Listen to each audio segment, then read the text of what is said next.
So welcome back. We are starting with unit number 6.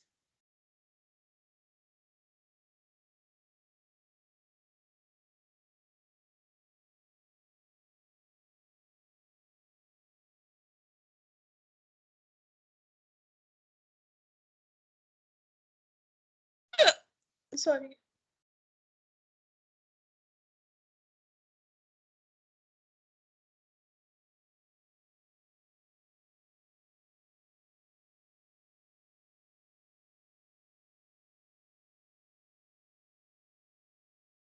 Class, I have shared the screen. Is it visible to you? Yes, ma'am. Okay.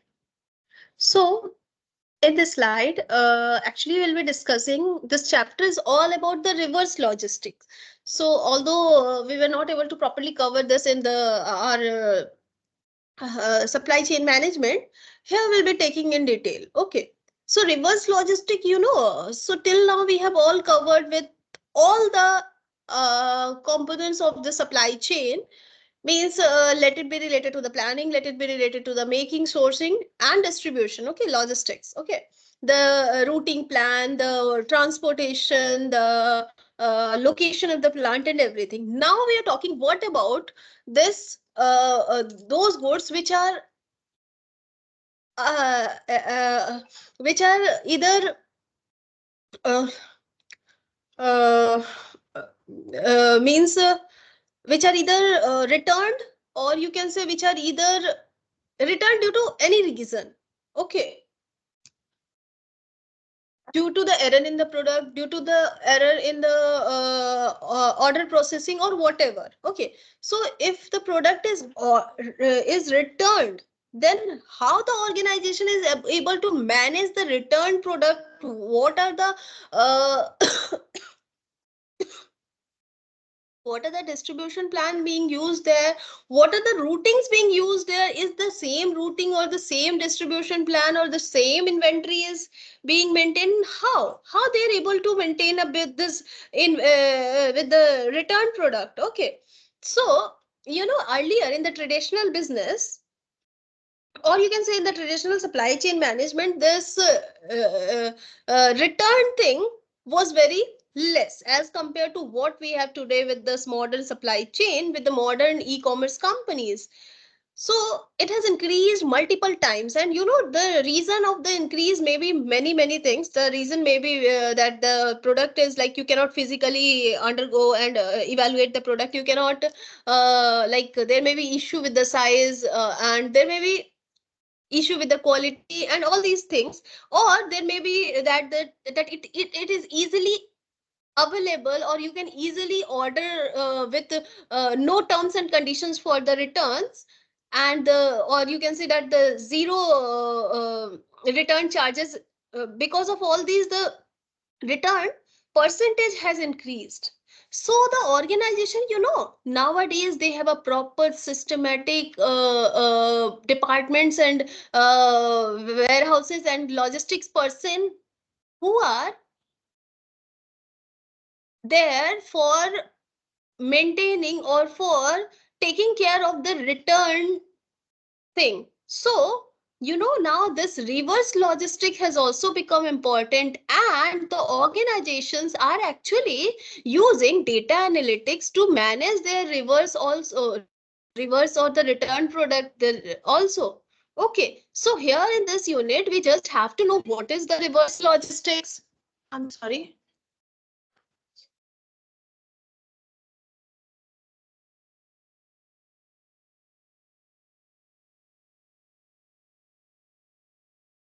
So so how the traditional, it was not that the traditional organizations were not facing the issue. Traditional organizations were also facing the issue of the return product, but it was not as it is today, like as it is with the arrival of the e-commerce company. So we have to know what how the traditional organizations were managing this reverse logistic, and then we have to know the e-commerce, how after the advent of the e-commerce, how these modern supply chains, they are maintaining their reverse logistics. Okay, so a comparative study will be there. I have used examples, I have used the case studies, and I guess in the class we have discussed this just the few and last slides were left, but don't worry, we'll be discussing from beginning here. So see, the first slide is dedicated to the definition or to the understanding of reverse logistic. Let's be brief here, because this is a very simple term. Reverse logistic is just uh, it is just related to the returning of the good or return of the final product, return of the finished product, or return of the product or services from the customer back to the manufacturer. This is what is known as reverse logistic. Okay, so processing or managing the flow of good right from the end consumer back to the customer is what is known as the reverse logistics. So it may be for the purpose of return, it may be for the purpose of repair, it may be for the purpose of recycling or disposal. So the purpose may be anything, but the thing is, the process is, it is basically flow, the good is flowing from the final destination back to the manufacturer. That is very sure. Okay, and this also, the reverse logistic, it also involves the planning, the implementation, the control of various activities, including the transportation, the sorting, refurbishment, disposition. So all these things is required. Okay. And what is the importance? The importance, that this e-commerce company have become so huge, and it has so you can say it has mushroomed so much that this reverse logistic has become one of the important thing to manage. Okay, so reverse logistic is crucial for these companies because the returns has increased so much. Okay, returns has increased, and also the customer is satisfied only when this service is given to them. Okay, so we have to discuss on how the return has to be managed, and what to do with the return, like if the return has to be repaired, or the returned item has to be refurbished. Okay, or it has to be used for recycling, or if it is used for disposal, then how it should be disposed of. Okay, so it should be disposed of in such a manner that the environment should not be damaged. Okay, so with the traditional like traditional organization, they were also facing the returned item. Okay, what were the challenges with them? अगर उनके पास return आता था तो उनको क्या क्या परेशानी होती थी? उनको परेशानी होती थी सबसे पहले कि उन the at that these traditional firms, they were not using the this data analytics. उन data analytics वो use नहीं करते थे, इस वजह से उनकी visibility कम थी उन्हें। जैसे कि अभी क्या होता है कि जैसे आप फ्लिपकार्ट में रिटर्न डालते हो ना, तो द ऑर्डर गेट कैंसल्ड, और वो सबसे पहले तो रिटर्न में चला जाता है, तो वो इन्फॉर्मेशन फटाफट किसके साथ शेयर हो जाता है? The production, the sales, the distribution, the logistic, सबके साथ शेयर हो जाता है। लॉजिस्टिक वाले फटाफट लेने आ जाते हैं ना, दे असाइन देमसेल्फ कि किस किस किस आउटबाउंड के थ्रू या कैसे किसको लेने आना है ना, who will be taking back the product, है ना, and then where it will be stored, ये भी पता लग जाता है। इन्वेंट्री वाले को पता लग जाए कि okay this one product has been added in the inventory back again, that means उनको इन्वेंट्री इस लेवल पे मेंटेन करना है। प्रोडक्शन हाउस को पता लग जाएगा कि they don't have to produce the same product, है ना। सेल्स को पता लग जाए कि this product is being return, फिर उस पर ट्रैक करेगा कि why this product is being return and all these things. तो ये जो विजिबिलिटी थी ना, this was not there in the traditional firm. Okay, then high transportation cost. The transportation, is also very high. Because of this reason, many of the products, many of the companies, they don't take up their products back. They request you to dispose of at your location, है ना। तो क्योंकि transportation cost बहुत लगता है भाई, उसको वापस ले जाओ, then they have to be stored, then back to the manufacture and everything, so this requires इस वजह से ना ट्रांसपोर्टेशन कॉस्ट भी एक इशू था ट्रेडिशनल रिवर्स लॉजिस्टिक के साथ। ठीक है, फिर ट्रेडिशनल रिवर्स लॉजिस्टिक के साथ। ठीक है, फिर है next is inefficient processing method. Inefficient processing method मतलब since they were not using the, मतलब पहले के टाइम में जो है सप्लाई चेन में जब रिवर्स लॉजिस्टिक होती थी, तो उस टाइम में एनालिटिक्स नहीं यूज होता था। तो एनालिटिक्स नहीं यूज करने के कारण वो मैनुअल मेथड यूज करते थे, मतलब मैनुअली वो सामान लेकर वापसी आते, वापसी उसको मैनुअली बैठकर उसको सेगमेंट करते, डिवाइड करते, ग्रुपिंग करते, और फिर उसके बाद मैनुअली उसको उठाकर ले जाकर रिटर्न आइटम को जो है वो देते कि इसको मतलब क्या मतलब इसको डिस्पोज करना है कि क्या करना है ना, और उसके बाद जाकर कहीं कस्टमर का पैसा रिफंड होता था, है ना। तो इसकी वजह से कस्टमर डिससेटिस्फेक्शन बहुत ज्यादा था। जबकि अभी क्या है, as soon as you cancel your order, your money is refunded. आपका पहले पैसा पहले आ जाता है, या फिर 2 से 3 दिन के अंदर पैसा आ जाता है ना। उसके बाद then they, as per their convenience and as per their ये, they take up the product back, है ना। तो ये चैलेंजेस थी पहले के, मतलब ट्रेडिशनली द रिवर्स लॉजिस्टिक में ये सारे इश्यूज थे जब डेटा एनालिटिक्स नहीं यूज होता था। ठीक है। अगर आप डेटा एनालिटिक्स यूज करके एफिशिएंट ऑपरेशन करोगे ना, तो आपको पता है क्या होगा, आपको आपका कॉस्ट मिनिमाइज हो जाएगा। ठीक है। आपके आपकी वैल्यू रिकवरी होगी, मीन्स जो भी बेस्ट पॉसिबल है विद द रिटर्न प्रोडक्ट, है ना, उस रिटर्न प्रोडक्ट के साथ जो भी बेस्ट किया जा सकता है, या तो उसको रिपेयर करो, रिफर्बिश करो, जो भी बेस्ट हो सकता था वो आप करके अपने वैल्यू को रिकवर कर सकते हो, और साथ ही साथ कस्टमर को सेटिस्फाई कर सकते हो। ठीक है। तो रियल वर्ल्ड एग्जाम्पल मैंने बेस्ट बे का लिया था, जो बेस्ट बे जो है इलेक्ट्रॉनिक्स बेचती है, जिसमें क्या था कि वो अपने कैसे अपने रिवर्स लॉजिस्टिक को मेंटेन करती है। तो सबसे पहला था कि उसने टेक्नोलॉजी में इन्वेस्ट किया। दिस बेस्ट बे जो कंपनी है, ये यूएस की कंपनी है, ये एडवांस डेटा एनालिटिक्स यूज करती है अपने इन्वेंट्री को मैनेज करने के लिए, जिसके कारण क्या होता है, इसके पास विजिबिलिटी रहता है। विजिबिलिटी मतलब रिटर्न आइटम कब रिटर्न हो रहा है, ट्रैक रिटर्न रीजंस रहता है ना, फीडबैक रहता है, ऑप्टिमाइज इसकी वजह से inventory is also optimise. Then next it has a central return processing centre, इनका सेंट्रल रिटर्न प्रोसेसिंग सेंटर है। Then they have the third party partnership with third party provider. Third party provider means इनके पास एक third party provider है जो कि decide करती है कि इस प्रोडक्ट का जो रिटर्न प्रोडक्ट है उसका क्या करना है ना।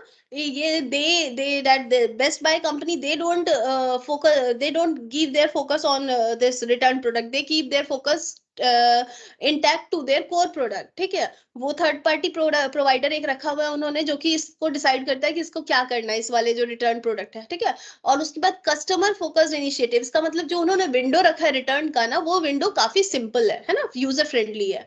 नेक्स्ट मैंने केस स्टडी एक इंडियन कंपनी का लिया था, टाटा मोटर्स का, जिसमें मैंने आप लोगों के साथ शेयर किया था कि टाटा मोटर्स का सबसे बड़ा जो इशू है कि वो जो उसके after the useful life of the vehicle, उसके जो पार्ट्स एंड ऑल बच जाते हैं, उसका क्या करना है।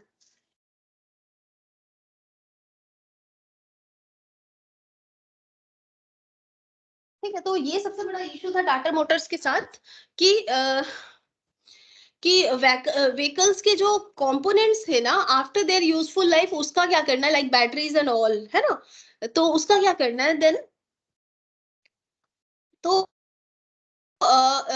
तो we discuss how the Tata Motors is managing this reverse logistics. So Tata Motors basically जो है ना, is like what it does is it has a collaboration network. Collaboration network throughout the country, across the country, Tata Motors ने collaborate कर रखा है कुछ कुछ ऐसे थर्ड पार्टीज से, जो कि क्या करते हैं ना, ये सारे पार्ट्स जो कंपोनेंट्स है ना, जो बैटरीज वगैरह जो है, वो सबको कलेक्ट करता है। ठीक है। ऐसे कुछ बहुत सारे ऐसे पार्टीज है जिनसे इन्होंने कोलैबोरेट कर रखा है, जो कि क्या करता है, ये सारे प्रोडक्ट्स को वो वापसी लेता है। ठीक है। और सारे ऑटोमेटिक पार्ट्स, बैटरीज, इंजन, ये सारा कुछ वो क्या करता है, वापसी लेता है। और उसके बाद ना इनके पास प्रोसेसिंग सेंटर है, जो कि क्या करता है कि इन सबको सॉर्ट आउट, मतलब इन सबको सॉर्ट करता है, मैनेज करता है, मतलब डिवाइड करता है, ग्रुप करता है कि अच्छा ये बैटरीज वाले हो गए, ये वाले हो गए, ये वाले, इनका ये किया जा सकता है, इनका ये किया जा सकता है।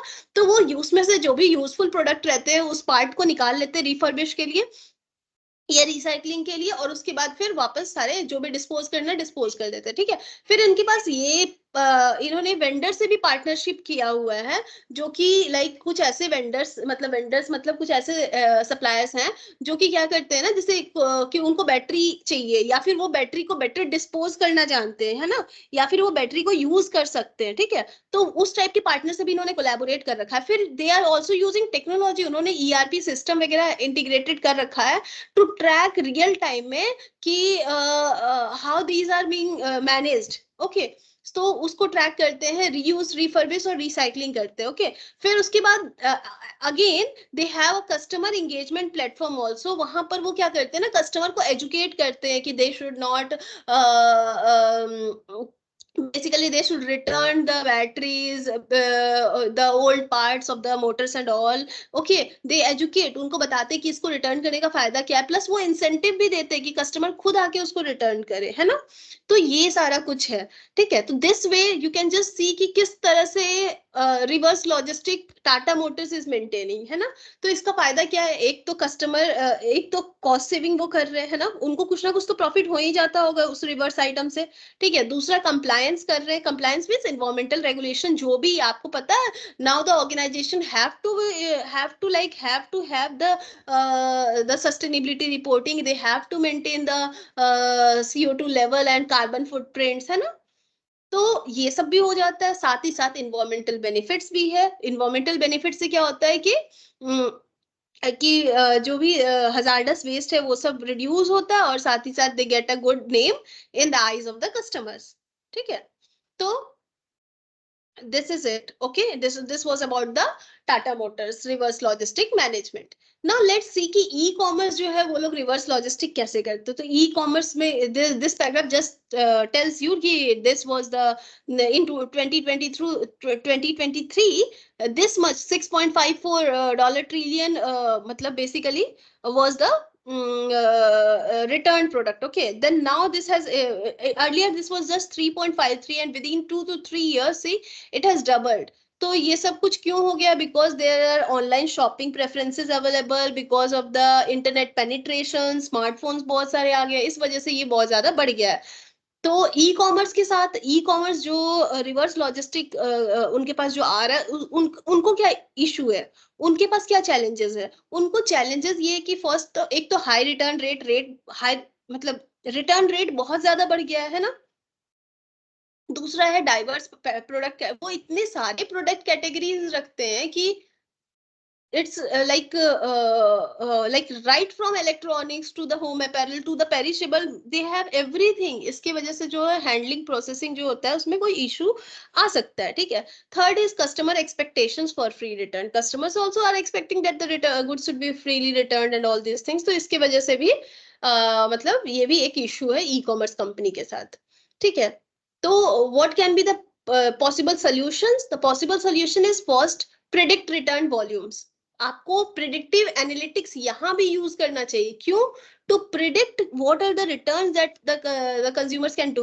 तो क्योंकि आप प्रिडिक्टिव एनालिटिक्स करोगे ना, तो आपका इन्वेंट्री मैनेजमेंट बेटर होगा। कैसे बेटर होगा, कि अगर आप प्रिडिक्ट कर लोगे तो कर लोगे कि यहाँ से अगर ये प्रोडक्ट रिटर्न आना है, तो आप उसको इन्वेंट्री में स्टॉप करोगे, प्रोडक्शन में स्टॉप करोगे, है ना। तो वहां पे ओवर प्रोडक्शन या ओवर इन्वेंट्री नहीं रहेगा, है ना। तो predict return volume should be done.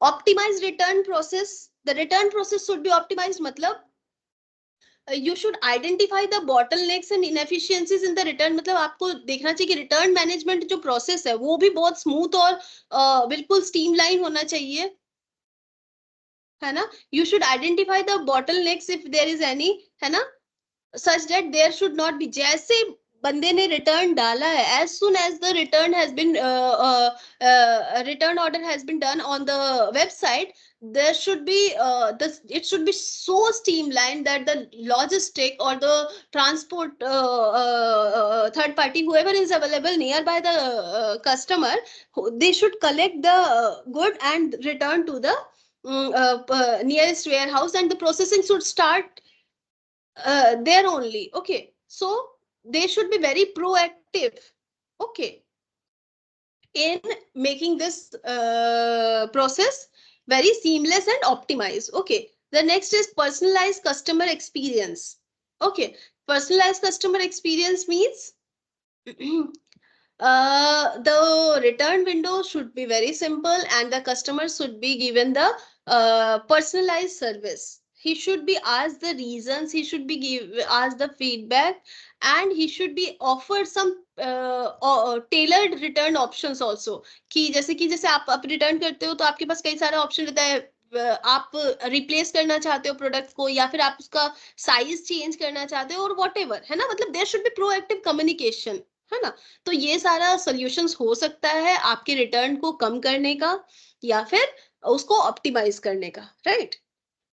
Real world case study मैंने जेपोज का लिया है, जो कि एक फुटवेयर कंपनी है। इसको मैंने दिखाया है कि आप प्रिडिक्टिव एनालिटिक्स यूज करके हिस्टोरिकल डेटा निकाल सकते हो और फिर ट्रेंड पैटर्न निकाल करके यू कैन जस्ट नो कि कहाँ पर किस सीजन में और किस इसमें कैटेगरी में ज्यादा रिटर्न आने वाला है। फिर आप डायनेमिक प्राइसिंग कर सकते हो। डायनेमिक प्राइसिंग का मतलब क्या होता है कि आप जो भी आपके रिटर्न आइटम है, आजकल आप फ्लिपकार्ट और अमेजोन पे देखोगे कि रिफर्बिश्ड प्रोडक्ट्स भी मिलते हैं, रिफर्बिश्ड फोन्स और ये सारा कुछ मिलता है। मतलब जो यूज्ड या रिटर्न प्रोडक्ट है ना, उसको भी आप कुछ डिस्काउंट या सेल्स पर सेल आउट कर सकते हो। उसको कहते हैं डायनेमिक प्राइसिंग। कस्टमर सेगमेंटेशन का मतलब होता है ना कि आप कस्टमर के रिटर्न बिहेवियर के अकॉर्डिंग भी आप उसको ये कर सकते हो, टेलर मेड प्रमोशंस दे सकते हो कि जो मतलब आप टेलर मेड प्रमोशंस दे सकते हो डिफरेंट सेगमेंट ऑफ कस्टमर्स को, ठीक है। तो ये जो जेपोज है ना, वो ये तीन चीज यूज करता है, predictive analytics, dynamic pricing and customer segmentation. और and this way they are able to manage their return logistics so well and so efficiently with the cost effectiveness that they are really having a good customer satisfaction and is also growing its business and becoming profitable in the competitive e-commerce market. Okay, next I have taken the case study of Flipkart. तो Flipkart का we just discuss कि यहाँ भी return का जो है बहुत ज्यादा इशू है। तो how the Flipkart is managing, तो फ्लिपकार्ट सबसे पहले तो क्या करता है, डेटा कलेक्शन अपना जो है सेंटर्स बहुत ज्यादा रखा है, ठीक है। तो वो क्या करता है, सबसे पहले डेटा कलेक्शन एंड एनालिसिस करता है। सबसे पहले तो they have like they just collect the each and every data, ठीक है। बहुत सारे मतलब आपके फ्लिपकार्ट जो है ना, वो एक एक डेटा को कलेक्ट करता है और डेटा को एनालाइज करता है। वो क्या करता है, मशीन लर्निंग एल्गोरिदम यूज करता है to collect the historical data and then वो एनालाइज करता है कि why the product has been return, क्या उस प्रोडक्ट की क्वालिटी में कमी थी या फिर customer feedback and all these things, ठीक है। तो they just analyse the data. उसके बाद वो क्या करता है ना, वो प्रिडिक्ट करता है, प्रिडिक्टिव मॉडल यूज करता है कि आइडेंटिफाई हाई रिस्क प्रोडक्ट्स। मतलब वो कौन से प्रोडक्ट है जो ज्यादा रिस्की है रिटर्न होने के। कुछ ऐसे प्रोडक्ट्स होते हैं ना जो कि ज्यादा रिटर्न होते हैं, जैसे कुछ प्रोडक्ट है जो बहुत कॉस्टली है ना, तो वो ज्यादा रिटर्न होते हैं क्योंकि if that is not able to meet the customer expectation then it will be return. But जो चीपर प्रोडक्ट होते हैं वो even if it is not able to satisfy the customer, कई बार कस्टमर्स को रिटर्न नहीं भी करता है ना। तो वो प्रिडिक्टिव मॉडल से आइडेंटिफाई करते हैं कि which are the high risk product that are prone to returns, ठीक है। then or फिर why they are returned, either the reason is the packaging or the product is not properly described। तो वो क्या करते हैं ना कि जो ऐसे हाई प्रोन प्रोडक्ट्स रहते हैं रिटर्न के, तो उसके लिए वो क्या करते हैं, they also provide some videos. वो वीडियोस से कि मतलब they try to give you a better description कि आप बेटर समझ पाओ बिफोर ऑर्डरिंग, है ना, टू रिड्यूस द रिटर्न, है ना। तो this is one strategy of the Flipkart। दूसरा है customer engagement. Customer engagement means they are so user friendly with the customer कि वो कस्टमर को they give a call back also, they had a proper automated return request that is very seamless। You just tap and the order will be booked for the return and you will not be charged even, है ना। तो they have a proper customer engagement, also they have automated reverse logistic। automatic reverse logistic का मतलब क्या होता है ना, जैसे आप ऑर्डर बुक करोगे ना, that is being the notification is being shared to the nearby logistics, okay. तो नियर बाय जो आपका पिकअप सेंटर रहता है ना, वहां ये नोटिस चला जाता है and automatically they come and pickup from the customer and the route and everything is being determined. The vehicle routing भी फटाफट with the analytics that is being determined and that is being share to the nearest fulfilment centre. Okay, so the system is so automatically been designed कि कि वो अपने आप ही मतलब they are segmented. मतलब जैसे ही प्रोडक्ट रिटर्न होता है on the website itself, it is with the help of the algorithms these are being sorted कि कौन से प्रोडक्ट को रिफर्बिश करना है, किसको डिस्पोज। क्योंकि आप देखोगे ना कि जैसे आप रिटर्न करो, कुछ ऐसे प्रोडक्ट होते हैं जो कि वो रिटर्न लेने नहीं आते हैं, तो फटाफट they do the calculation. They means who, the data analytics the models, they do the calculation and they show कि इस प्रोडक्ट को it is better to dispose. ये कई बार आप में से आपको मैसेज आएगा, you dispose at your location, है ना, we request you to dispose at your location. तो वो फटाफट मतलब डिस्कवर कर लेते हैं कि इस प्रोडक्ट को वापस लाने में कोई फायदा नहीं है, let that product be dispose there. क्योंकि उससे ज्यादा खर्च पड़ जाएगा ना। जबकि जो ट्रेडिशनल रिवर्स लॉजिस्टिक था ना, उसमें क्या होता था कि पहले वो लेकर आते थे वापसी, फिर वो वापस उसको डिसाइड करेंगे कि इसका क्या करना है। जबकि अब क्या है ना कि this flip specially Flipkart and all the companies they have now been using the sophisticated logistics, automated datas. तो वो क्या है ना कि वो वहीं पे डिस्कवर कर दे रहे हैं कि इसको सॉर्ट आउट कर दे रहे हैं कि इसको रिफर्बिश करना है, कि इसको रीस्टॉक करना है, कि इसको डिस्कार्ड करना है, राइट। तो लॉजिस्टिक का खर्चा बच जा रहा है इनका, है ना। Next is vendor management. Also, the vendor is managed like so well. इनकी visibility भी इतनी अच्छी है that the vendors they are promptly notified. जैसे ऑर्डर का इंस्ट्रक्शन आता है वेबसाइट पे, they also get the notification कि ये वाला प्रोडक्ट जो है ये डिफेक्टिव है या मिसमैच है या गलत है, whatever. तो वेंडर को भी पता लग जाता है, और अकॉर्डिंगली वेंडर जो है, मतलब जो सप्लायर थे जिससे वो सप्लाई, जिस गुड का, जैसे कि आप कोई भी प्रोडक्ट जब ऑर्डर करते हो फ्लिपकार्ट से, तो आप देखोगे कि उसी सेम प्रोडक्ट को बेचने वाला कई सारा सेलर रहता है। जैसे आप लिपस्टिक मानो ऑर्डर कर रहे हो, तो आप सेम लिपस्टिक ना, मान लो आप कोई प्लम का लिपस्टिक ऑर्डर कर दो, तो the Plum is also a seller which is selling on Flipkart. There are many other sellers जो कि उसी प्लम के लिपस्टिक को सेल कर रहे हैं, है ना। तो जैसे आप ऑर्डर कैंसिल करते हो ना, उस वेंडर, उस सप्लायर को भी ये मैसेज चला जाता है कि आपने जो बेचा था वो ऑर्डर क्या हुआ है, कैंसिल हो गया है। और आपको पता है सारे सप्लायर्स के पास एक स्कोर कार्ड रहता है, और अगर एक पर्टिकुलर सप्लायर का, क्योंकि बहुत सारे सेलर्स रहते हैं फ्लिपकार्ट पे एक सिमिलर प्रोडक्ट बेचने वाले, आप देखोगे कि सेम प्रोडक्ट फ्लिपकार्ट पर कोई और बेच रहा है, अमेजन पे कोई और बेच रहा है, तो ये सारे जो वेंडर्स है ना, उनके पास भी एक स्कोर कार्ड रहता है। और जैसे आप उनका ऑर्डर कैंसिल करते हो ना, तो Flipkart what they do is they they track कि किसका ज्यादा, मतलब कौन से वेंडर है जिसका ज्यादा ये मतलब ऑर्डर कैंसिल हो रहा है। और उनके पास भी एक स्कोर कार्ड रहता है जिसमें इनको स्कोर मिलता रहता है। और अगर इनका स्कोर बिलो सर्टेन लिमिट आ जाए ना, तो पता है फ्लिपकार्ट क्या करता है, इनको डिस्कार्ड करता है, इनको मना कर देता है अपने प्लेटफॉर्म पर सेल करने से। तो आप समझ रहे हो कि vendors are also being controlled this way, तो वेंडर मैनेजमेंट भी हो रही है, right. so that the product quality is being maintained, so that plum का बोल के वो कोई और कुछ और ना सेल कर दे, है ना। तो that is the reason कि that is how the Flipkart is maintaining the vendor also. Okay, next is product refurbishment. Product refurbishment का मतलब क्या है कि अब साथ ही साथ ना ये जो रिटर्न वाले प्रोडक्ट आ रहे हैं उनका क्या किया जाए, तो साथ ही साथ ना the Flipkart they have open a platform only कि रिफर्बिश प्रोडक्ट मिले, जैसे रिफर्बिश फोन्स, कुछ डिस्काउंट या कुछ सेल्स पे, मतलब। तो उससे क्या होता है कि जो थोड़ा बहुत profit company that they can claim, they can at least have that profit. Okay, so these are the benefits of this, and this way the Flipkart is managing its return, okay, with the help of the data, with the help of the data analytics. Okay, इसका result ये है कि cost reduce हो गया है, improved accuracy and customer satisfaction has increased. Okay, so next discussion is about the location of return center. जैसे हमने discuss किया था कि location of plant is important, similarly the return center का location is also important. ठीक है, क्योंकि अगर आपका रिटर्न सेंटर का लोकेशन बहुत दूर है, तो अगेन आपको ट्रांसपोर्टेशन कॉस्ट लगेगा, है ना। तो तो इट इज सजेस्टेड कि रिटर्न सेंटर्स भी नियर बाय होना चाहिए, क्लोजर टू द कस्टमर, और साथ ही साथ closer to the transportation hub, मतलब जहां पे ट्रांसपोर्टेशन प्रॉपर अवेलेबल हो वहां पर होना चाहिए, so that collecting and returning item from all the very location becomes easier. Okay, next is improving processing efficiency.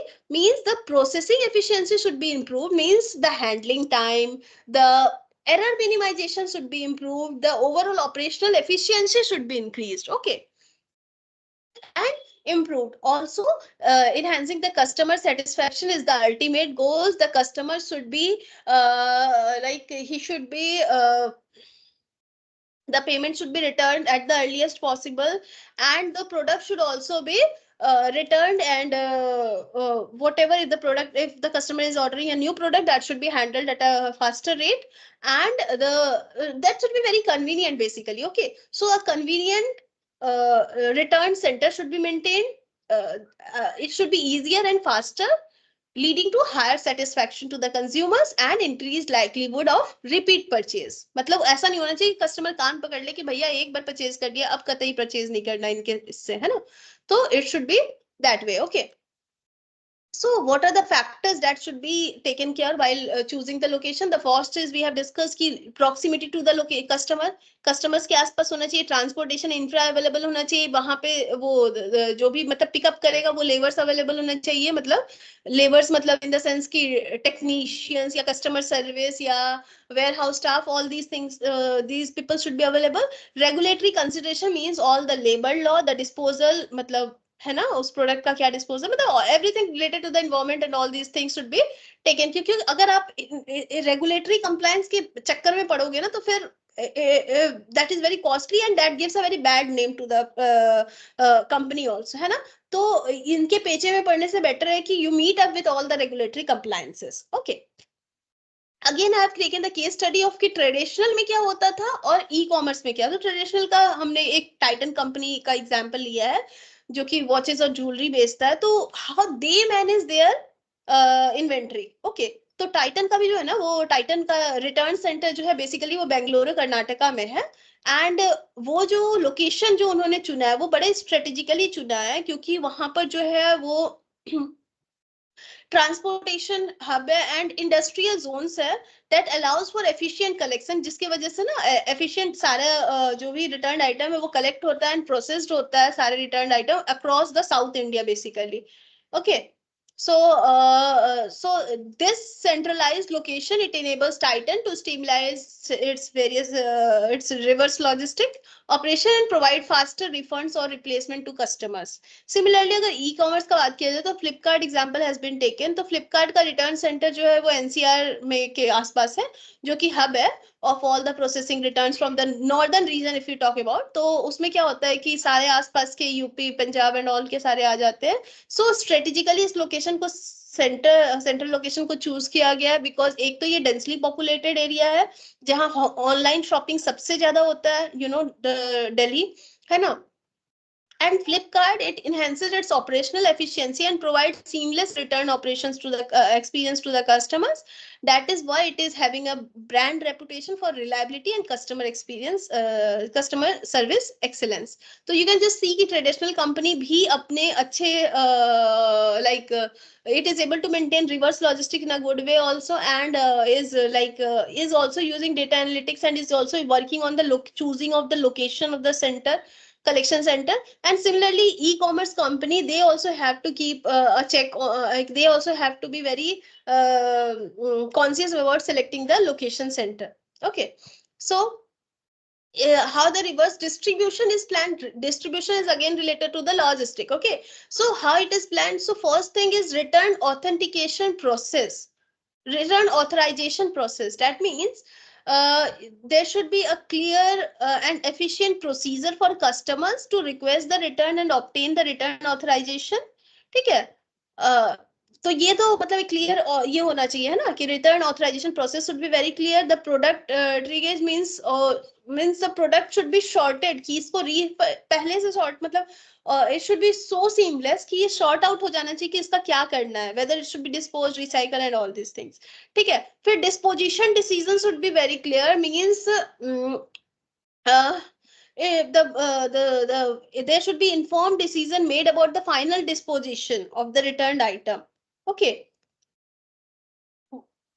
Including the regulatory requirement. Okay, like battery hai, so how should it be returned and all this, disposed. Next is the transportation routing. The transportation routing means all the algorithms should be used to identify the route for collecting the returned item. कि क्या route should be chosen to collect the various locations and the shipments and the routing and how this can be done, or how can this be outsourced. Okay. So reverse distribution plan भी करना बहुत जरूरी है और इसके components ये सारे हैं. देन चैलेंजेस क्या आता है. चैलेंजेस आता है वेरिएबिलिटी, मतलब प्रोडक्ट्स ना बहुत ज्यादा वेरिएशन है प्रोडक्ट्स में जो सेल आउट हो रहा है ना. तो variability in return volumes, fluctuations in return volume due two factors जैसे कि सीजनैलिटी. प्रोडक्ट में बेसिकली जो सीजनल फेस्टिव सीजन आता है प्रोडक्ट्स रिटर्न बहुत ज्यादा होते हैं. प्रमोशंस के टाइम में क्या होता है, एक्सेप्टेंस बहुत ज्यादा रहता है ना. तो ये सारा these things are basically a challenge because this does not allow for a proper planning and resource allocation, क्योंकि प्रमोशंस के टाइम फ्लक्चुएशंस बहुत ज्यादा रहते हैं, फेस्टिव्स के टाइम फ्लक्चुएशंस बहुत ज्यादा रहते हैं, तो उस टाइम को अगर आप कंसिडर करके प्लान करोगे ना, तो that will not be able to have a accurate planning, and also the resource allocation will not be proper. Okay, next is product condition assessment. Means the challenges की product का condition मतलब assess करना कि वो किस condition में है, ये जरा मुश्किल होता है. This actually require specialised skills and resources, है ना. फिर coordination with multiple stakeholders. Okay, अब देखो आपकी कितने सारे स्टेक होल्डर्स बीच में आ जाते हैं, कस्टमर, सप्लायर, लॉजिस्टिक्स, प्रोवाइडर, ये सारे आ जाते हैं. तो इन सबको कोऑर्डिनेट करना, इंटीग्रेट करना, सिंक्रोनाइज करना और मैनेज करना इज अगेन अ चैलेंज. तो ये सारे बेसिकली जो चैलेंज होते हैं वो होते हैं रिवर्स लॉजिस्टिक में इफेक्टिव प्लानिंग करने में, कि एक तो रिटर्न का वॉल्यूम नहीं समझ में आता है कब कितना होगा, दूसरा प्रोडक्ट कंडीशन को एसेस करना. कई लोग है ना कि they just use the product once और twice and then they return the product, है ना. तो इस तरह से भी हो जाता है कई बारी मल्टीपल स्टेक होल्डर्स इसमें जो है उनसे कोऑर्डिनेट करना मुश्किल हो जाता है. So these are the issues. Then application of analytics in planning. तो आप क्या कर सकते हो, डेटा एनालिटिक्स यूज कर सकते हो. ठीक है, तो आप सबसे पहले क्या करो, हिस्टोरिकल डेटा वगैरह कलेक्ट करो और उसके अकॉर्डिंग हिस्टोरिकल डेटा कलेक्ट करो. उसमें से आपको क्या करना चाहिए कि सीजनल और प्रमोशन वाला टाइम को हटा देना चाहिए, and then you should calculate the mean time, mean volume, and then you can anticipate the future return volumes. ठीक है. दूसरा है फोरकास्टिंग रिटर्न. आप इसको जो हिस्टोरिकल डेटा कलेक्ट करके जो फ्यूचर रिटर्न वॉल्यूम कैलकुलेट कर रहे हो ना, उसी से आप फोरकास्टिंग भी कर सकते हो कि what may be the peak time and what may be the peak return periods. Okay. और साथ ही साथ what you can do is you can create a different scenarios and then pick and choose from that. Okay, so real world example, Myntra example I have given here. Okay.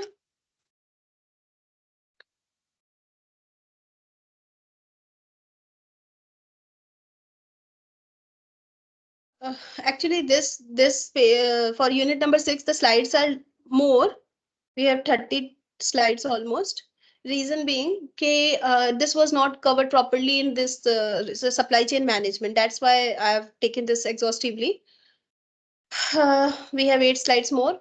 So this is the real world example. Class is there with me. Yes, ma'am. Yes. Okay, okay. So just bear with me for 10 to 15 minutes more. 10 minutes more. We'll be completing this. But I don't know, unit number 7, I'll just visit if we'll be able to do. Okay.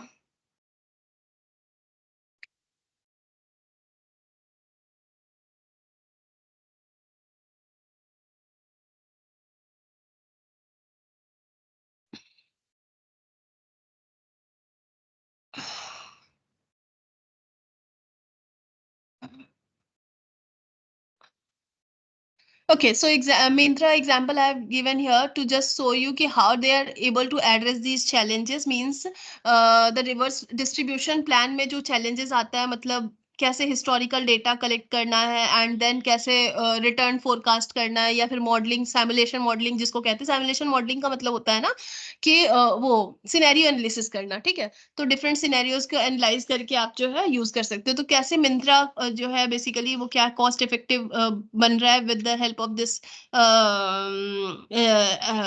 Technology and all these things, analytics, है ना. Next is vehicle routing. तो vehicle routing for return collection also vehicle routing करना जरूरी है. अगर vehicle routing नहीं करोगे तो फिर आप इफेक्टिव यूटिलाइज नहीं कर पाओगे और आपका फ्यूल कॉस्ट बढ़ेगा, है ना. और साथ ही साथ रिटर्न टाइम बढ़ेगा. रिटर्न टाइमिंग अगर बढ़ा इसका मतलब क्या होगा कि वो प्रोडक्ट को रीसेल करना मुश्किल हो जाएगा, और अगर रीसेल नहीं होगा तो क्या होगा, आपका प्रॉफिटेबिलिटी कम होगा. Okay, that's why vehicle routing for return collection become importance. Okay, important. So first is आपका ये क्या है कि आपको क्या करना है, आप ट्रांसपोर्टेशन कॉस्ट मिनिमाइज करना चाहते हो. दूसरा, एनवायरमेंटल इम्पैक्ट भी कम करना चाहते हो. तो यू हैव टू यूज और you have to select such routes and such modes of transportation that the greenhouse gas emission भी थोड़ा कम हो और साथ ही साथ जो है आपका ट्रांसपोर्टेशन भी कम हो. ठीक है. Next here, the discussion is about the traditional versus e-commerce return collection challenges. कि return collection में traditional companies को क्या challenge होता है? उनको challenge ये होता है कि they have the centralized inventory location. उनका जो inventory location, if you remember, I have discussed this case study, कि उनका inventory जो होता है ना वो centralized होता है, ठीक है? सेंट्रलाइज होने के कारण क्या है कि उनको लॉन्गर ट्रांजिट टाइम लगता है, कि हर एक, जैसे मैंने एग्जांपल लिया था, आई रिमेम्बर ट्रेंड का एग्जांपल मैंने लिया था। रिलायंस ट्रेंड क्या है ना कि वो एक सेंट्रलाइज्ड लोकेशन रखती है, तो उसकी वजह से क्या होता है ना कि उनको जगह जगह से सारे उनके चेन से पिकअप करके एक सेंट्रल जगह ला करके then they do this sorting and all these things. तो इसकी वजह से इनका ट्रांजिट टाइम जो रहता है ना वो काफी लंबा हो जाता है। और आपको पता है फैशन इंडस्ट्री में जैसे ही ट्रांजिट टाइम आपका लंबा होगा ना, वो प्रोडक्ट सेल में भी नहीं बिकेगा, क्योंकि वो आउट ऑफ फैशन हो जाएगा, है ना। तो ये जब तक सेल में लगाएंगे तब तक वो आउट ऑफ फैशन हो जाए, तो इस वजह से इनका एक तो ट्रांसपोर्टेशन कॉस्ट बढ़ जाता है, दूसरा इनका ट्रांजिट टाइम बहुत ज्यादा बढ़ जाता है। दूसरा इनके पास जो ट्रेडिशनल फॉर्म में उनका चैलेंज है कि वैलिड रिटर्न प्रोसेसेस, है ना। मीन्स जो इनका ये है ना, जो रिटर्न प्रोसेस है ना वो प्रोसेस ही मतलब काफी सीमलेस नहीं है। मतलब उस प्रोसेस में ही काफी बार आप देखोगे कि they will ask for the, कि आपको अपना बिल लेकर आना है, दे विल आस्क फॉर कि आपका उसका टैग होना चाहिए, because they are very manual and fragmented, है ना। That's why the return is not very seamless. जबकि ई कॉमर्स कंपनी के पास अपने अलग चैलेंजेस है। इनका क्या है कि इनके पास डिसेंट्रलाइज्ड इन्वेंट्री लोकेशंस तो है, जिसकी वजह से क्या हो जाता है ना कि अब मतलब बहुत ही ज्यादा इनके पास जो लोकेशंस, इन्वेंट्री लोकेशंस होते हैं ना वो इतने ज्यादा होते हैं, इतने ज्यादा जगह पर होते हैं ना, कि कई बार इनका क्या होता है कि एक तो रूटिंग काफी कॉम्प्लेक्स हो जाता है, ठीक है। उसके बाद कई बार क्या होता है कि इन्वेंट्री, एक्सेस इन्वेंट्री हो जाता है, क्योंकि they at times they like it is not properly managed, ठीक है।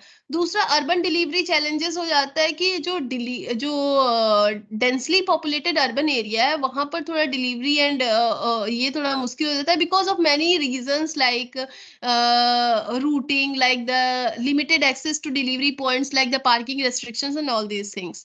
तो ये ठीक है। ऑप्टिमाइजेशन टेक्निक्स, इसको आप ऑप्टिमाइज कैसे कर सकते हो, कैसे आप बेटर रिटर्न ये व्हीकल रूटिंग कर सकते हो फॉर द रिटर्न आइटम्स। तो आप सबसे पहले क्या कर सकते हो, routing algorithms, like few of the routing algorithms has been named here, okay। तो डिजिक्स्ट्रास है, तो डिजिक्स्ट्रास एल्गोरिदम जो है वो Indian companies they use this algorithm to calculate the shortest path between the nodes in a network. हमने पढ़ा था ना बहुत सारा ring network, radical network, hierarchical network, तो ये सारे नेटवर्क के बीच में जो डिस्टेंस है ना, इसका शॉर्टेस्ट पाथ निकालने के लिए जो एक एल्गोरिदम जो इंडियन कंपनीज नॉर्मली यूज करती है, आप एक बार सर्च कर कर देखना, डिस्कस एल्गोरिदम है, तो ये यूज करती है, ठीक है। And with this they calculate the shortest path between the nodes in a network and optimise the vehicle routes for returns collection and minimise the travel time distance, minimise the travel distances, ठीक है। उसके बाद next है genetic algorithm. Genetic algorithm basically एक algorithm है that can be used to optimise the vehicle routes by simulating evolutionary processes to find the most efficient route configuration. Okay, considering factors such as delivery time window, vehicle capacity and traffic location. अगर आप ये सारे constraints इस formula में डाल दोगे ना कि मेरा डिलीवरी टाइम विंडो इतने डेज का है या व्हीकल कैपेसिटी इतनी है, ट्रैफिक कंडीशन ये है, तो जेनेटिक एल्गोरिदम एक सॉफ्टवेयर एक एल्गोरिदम है जो कि आपको ना ये कैलकुलेट करके देगा कि कौन सा व्हीकल रूट आपके लिए बेस्ट रहेगा। ओके, ठीक है। तो इस तरह का रूटिंग एल्गोरिदम आप यूज कर सकते हो, या फिर आप क्या कर सकते हो, प्रिडिक्टिव एनालिटिक्स कर सकते हो। प्रिडिक्टिव एनालिटिक्स का मतलब है कि डिमांड आप पहले से फोरकास्ट कर रहे हो कि कहां पर कितना रिटर्न आना है, किस टाइम पर कितना रिटर्न आना है, ओके। या फिर route optimisation, route optimisation means आप उस रूट को बेस्ट टू बेस्ट यूज करो। मींस आप कई बार देखोगे कि सेम टाइम में डिलीवरी हो भी, मतलब आपको सेम प्रोडक्ट, आपने जो प्रोडक्ट रिटर्न किया वो प्रोडक्ट लेने भी आएगा और साथ ही साथ आपने जो प्रोडक्ट दिया उसको दे भी देगा, है ना। तो simultaneously they do the things, okay. तो here in this slide I have shown you the real world example of the Indian company कि Swiggy, how they are like maintaining this, and how they are using this Discord's algorithm and predictive analytics. Both of these are being used by the Swiggy. कि वो discuss algorithm use करके वो देखता है कि shortest route between the restaurant and the delivery hub and the customer location so as to optimise the delivery route, है ना, कि कौन सा डिलीवरी रूट लिया जाए तो बेस्ट रहेगा। और साथ ही साथ वो प्रिडिक्टिव एनालिटिक्स भी करता है कि to forecast the demand for the food, okay, कि हिस्टोरिकल ऑर्डर की बेसिस पे वो देखता है कि क्या मतलब मार्केट ट्रेंड है और कितना वहां पर आपका क्या मतलब कैसे क्या वहां पर डिमांड रहता है। ओके, तो स्विगी जो है वो एफिशिएंट, हाँ, Swiggy it enhances the efficiency and reliability of its delivery operations. तो इससे क्या होता है कि उनका ट्रांसपोर्टेशन कम हो जाता है, improves the customer satisfaction, ultimately driving business growth and profitability in the competitive food delivery market in India. So they also use the algorithm technique, they also use the analytics in this, the predictive analytics. Okay.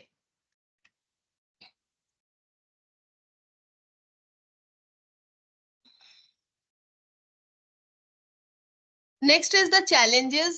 Sorry, the comparative analytics means the traditional and e-commerce is compared. Compare किया गया है कि आपका जो traditional में था उसमें कम होता था, मतलब ये returns and all this things, और फिर ये इंक्रीज हो गया। Future directions is given. Future directions means कहा जा रहा है कि it is better to use IoT, it is better to use AI and sustainable practices, ठीक है, and also algorithms and analytics should be used, है ना, so all these things are recommended. All right, so this is all about chapter number 6. Any issue? Ma'am traditional reverse logistic और manufacturing organisation logistic ये दोनों same है या अलग अलग? Manufacturing क्या बोल रहे हो? Manufacturing manufacturing organisation reverse logistic है ना? मैन्युफैक्चरिंग ऑर्गेनाइजेशन कहने का मतलब होगा कि मैन्युफैक्चरिंग ऑर्गेनाइजेशन तो डायरेक्टली कहने का मतलब ये होगा कि मैन्युफैक्चर ट्रेडिशनल और ई कॉमर्स तो आपका हो गया कि e commerce are one who are operating on this platforms, है ना, इंटरनेट हाँ, प्लेटफॉर्म पे जो ऑपरेट कर रहे हैं। और ट्रेडिशनल मतलब वो ब्रिक एंड मोटर वाले जो कंपनी, मतलब जो इनका प्रॉपर शॉप है ना, स्टोर्स है। और manufacturing return I don't know, आप बोल रहे हो आई गेस कि मैन्युफैक्चरिंग में रिटर्न जो आता है उसको बोल रहे हो आप, क्या बोल रहे हो? क्लियर क्लियर नहीं हाँ। हो रहा। इसमें सप्लाई चेन मैनेजमेंट में है ना, रिवर्स लॉजिस्टिक वाले में reverse logistic in manufacturing organisation. तो मैं ये पूछ रही थी, ये और traditional reverse logistic same same है? ऑलमोस्ट सेम होंगे, रिटर्न बीइंग कि मैन्युफैक्चरिंग कंपनीज ऑलमोस्ट जो होते हैं ना वो ब्रिक एंड मोटर में ही होते हैं, उनके प्रॉपर स्टोर्स ही होते हैं, ठीक है। तो ऑलमोस्ट उनका रिवर्स सिस्टम जो होता होगा वो सेम होता होगा। बस मैन्युफैक्चरिंग में ये है कि manufacturing companies I guess they don't directly supply to the customers, है ना, तो उनका रूटिंग थोड़ा सा डिफरेंट हो सकता है।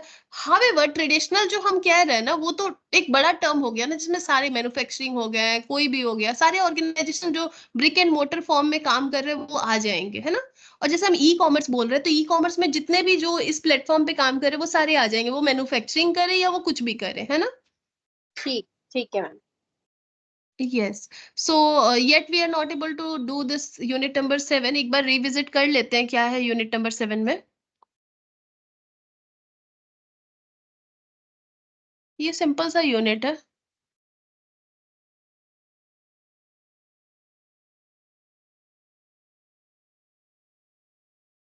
छोटा सा यूनिट है, ये 8 स्लाइड का है।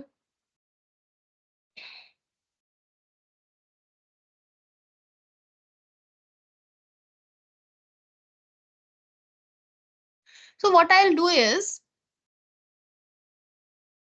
for unit number 7, I'll prepare I'll provide you the recording of this. Okay, I'll prepare a video on this unit number 7 के लिए। specifically मैं क्या करूंगी कि एक वीडियो बना दूंगी, क्योंकि मैंने क्लास में इसको ना रेगुलर क्लास में कंप्लीट हो पाया ना आपके मैराथन में हो पाया, बट स्टिल डोंट वरी, मैं एक वीडियो बना करके सेपरेटली आपको प्रोवाइड कर दूंगी वो, ठीक है। आप उसको एक बार मैम देख सेकंड लेना। रह गया इसमें। सेकेंड चैप्टर भी रह गया?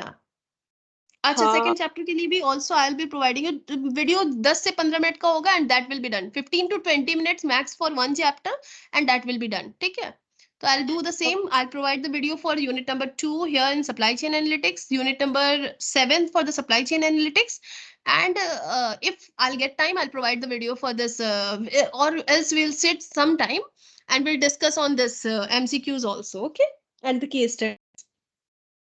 Okay, Okay. एग्जाम से पहले मैम एक डाउट क्लास हो सकती है, हाँ बिल्कुल लाइक बिल्कुल। सो या केस स्टडीज वगैरह डिस्कस करने के लिए? हाँ हाँ हाँ हाँ, we'll be sitting for this, we'll be sitting for this, we'll be discussing the case studies, the MCQs and all this। ठीक है, इसके लिए तो अपने लिए अपने मतलब we'll be sitting, I'll just but just let me know कि when your this marathon classes are going to be over, when you will be free। Ma'am अभी तक तो सिर्फ आपकी ही हुई है, और किसी सब्जेक्ट की हुई नहीं हमारी। क्यों? पता नहीं, देर कल भी नहीं थी, उससे पहले भी नहीं थी। अच्छा अच्छा, ठीक है, कोई नहीं, ओके नो प्रॉब्लम। ठीक है, तो मेरे साइड से तो मेरे मैराथन क्लासेस हो गए, नो प्रॉब्लम। तो आप लोग जब भी फ्री होगे, you have to like discuss among yourself and let me know in the group itself कि when we can arrange the classes, okay, then we'll arrange and discuss that। और इसके लिए तो मैं आपको आपको जो चैप्टर्स मेरे रह गए हैं उसके लिए तो मैं आपको रिकॉर्डिंग दे दूंगी। बाकी जो एमसीक्यूज है मैं तैयार रही थी कि आप लोग वन ऑन वन आकर डिस्कस करो, ओके। तो ठीक है, whenever you are free discuss among yourself ki everyone is there available, then we'll book a slot for half an hour or 1 hour, we'll sit there and discuss that, okay, before the exam and after the exam when you are free with the exams, okay. uh, I have promised Kapil that we'll be discussing on the net grf topic, we'll be sitting for half an hour and we'll be discussing what are the prospects available after MBA and what we can do for net grf and assistant professor, okay. So I'll do that, I Great. have not forgotten, I'll do that। Okay ma'am. Okay, ma'am. Okay, so all Ma'am, will right. you be providing the PPTs of Yes, sure, today in the sure. same group? Yeah, yeah. In the same group, I'm providing. I'll be providing just now after the class. Once it is done, I'll be providing you the PPTs. Okay. Uh, Okay. so okay, then formally our class is over now, and so thank you so much for joining and giving me the opportunity to teach you all. It was really an awesome time with you. You all are so bright and I wish you all the very best for the exam and for your life career everywhere wherever you go, be the star there, shine there, and try achieving the best to best things possible. Okay, don't compromise on anything, let it be your marks, let it be your life things, let it be anything you dreamed of. Don't compromise on anything, be the star wherever you are, and I hope we'll be meeting again. Uh, okay, so wish you all the best. All right. Thank you so much, ma'am. Thank you. Thank you, everyone.